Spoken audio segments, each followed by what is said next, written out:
เนาะมื้อนี้เราจะมานำเสนอการแยกส่วนคูณนำเสนอโดยจ่าไพบูลย์ แสนบุตราชอีเมลไพบูลย์ 19@gmail.com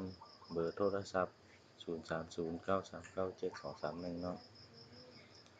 อันนี้การแยกส่วนคูณโดยใช้กำลังสองสมบูรณ์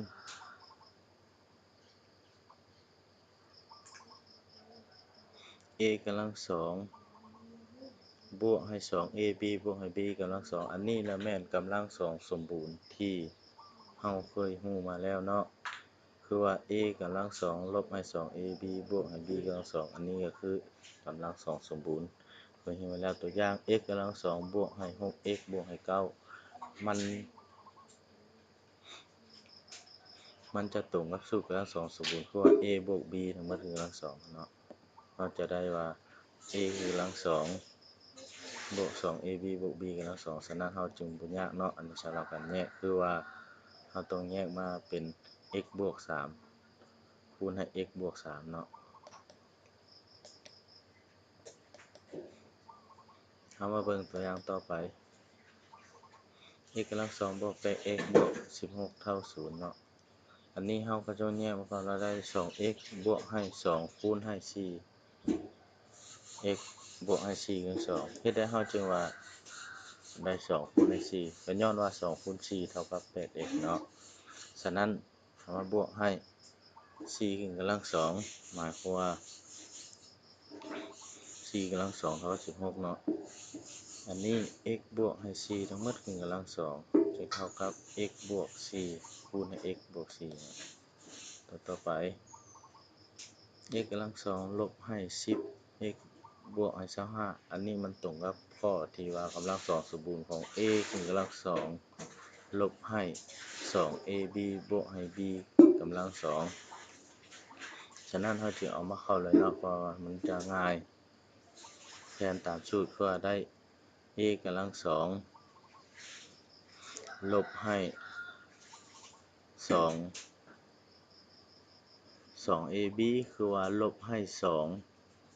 คูณให้5เพราะ b แม่น5เด้เนาะมาคูณให้5และคูณให้ x เพราะ x เป็น a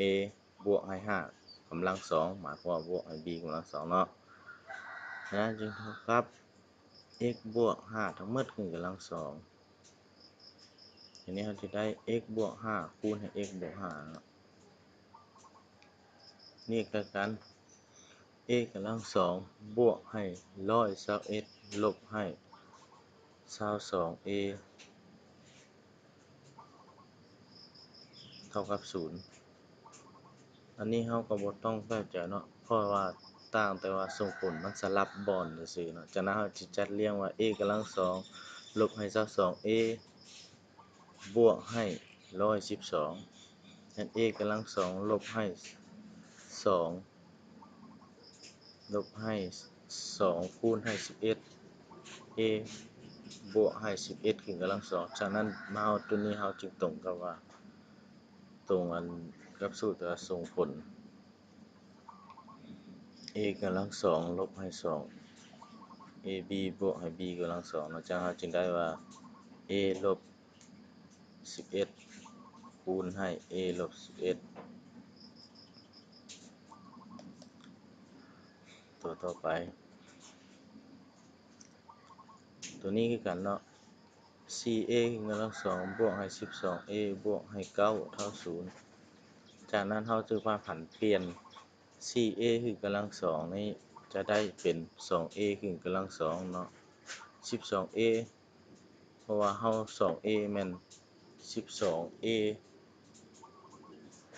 เราจึงได้มาจาก 2ab เนาะฉะนั้นเราจึงแยกได้ว่า2คูณให้ 2a เพราะ a มันเท่ากับ 2a เนาะคูณให้3แล้วเป็น b บวกให้3คือกำลังสองฉะนั้น 2a บวกให้3คูณให้ 2a บวกให้3เนาะมาเข้าตัวนี้มันจะเราจะหาตัวเลขมาบวกเข้าและลบออกเนาะเพราะว่ามันบ่ตรงกับสูตรกำลังสองสมบูรณ์เนาะx กำลังสองบวกให้ 6x ลบให้3 เท่ากับ0หมายความว่าเราจะได้ x กำลัง2บวกให้2คูณให้3เป็นหยังจะว่า2คูณให้3ก็ย้อนว่า2คูณให้3มันเท่ากับ6หลังจากนั้นแล้วแมวมาคูณ a ใช้คือว่า x เนาะฉะนั้นจะได้2คูณให้ 3x บวกให้3คือกำลัง2มันจึงตรงกับสูตรกำลัง2สมบูรณ์เนาะหลังจากเราบวก3กำลัง2แล้วเราจะมาลบให้3ลบให้3คือกำลัง2อีกย้อนว่าเราบวก3กำลัง2เข้าเราต้องลบ3กำลัง2ออกเนาะฉะนั้นจึงได้ x บวก3เมื่อถึงกำลัง2ลบให้12เท่ากับ x บวก3คือกำลัง2ลบให้5คูณ2ของ12คือกำลัง2เนาะเพราะว่าอย่างเราต้องหามันยังขึ้นกำลัง2มันจะออก12ฉะนั้นเราจึงเอา5เข้ามาช่วยเนาะฉะนั้นเราจึงได้ลบให้5คูณ2ของ12ขึ้นกำลัง2ฉะนั้นเราจึงได้ x บวกให้3ลบให้5คูณ2 12คูณให้ x บวก3บวกให้5คูณ2 12เนาะเราจึงได้ x บวก3ลบให้2 5คูณ2ของ3คูณให้ x บวก3บวกให้5คูณ2 12เนาะเอาเบิ่งตัวอย่างตัวต่อไป x กำลัง2บวกให้32บวกให้247เท่ากับ0ฉะนั้นเท่ากับ x กำลัง2บวกให้2คูณให้16เพราะว่า2คูณ16มันเท่ากับ32เนาะฉะนั้นจึงได้ x กำลัง2บวกให้2คูณให้ 16x บวกให้16คือกำลัง2บวกให้247ลบให้16คือกำลัง2เพราะว่าเราได้บวก16คือกำลัง2เข้าไปเราต้องลบ16กำลัง2เข้ามาฉะนั้นเราจึงได้ x บวกให้16ทั้งหมดคือกำลัง2เพราะว่า3ผลทับอิฐมันจะตรงกับสูตร a ส่งผลสมบูรณ์เนาะส่งผลกำลัง2สมบูรณ์นะเราจึงได้ x บวกให้16ทั้งหมดคือกำลัง2ลบให้9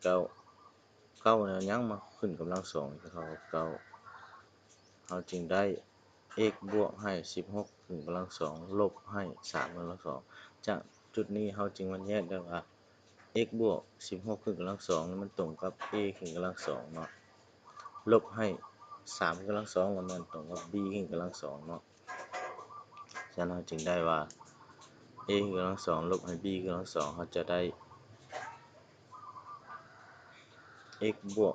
16ลบให้3คูณให้ x บวก16บวกให้3ฉะนั้นเราจึงได้ x บวก13คูณให้ x บวก19เนาะ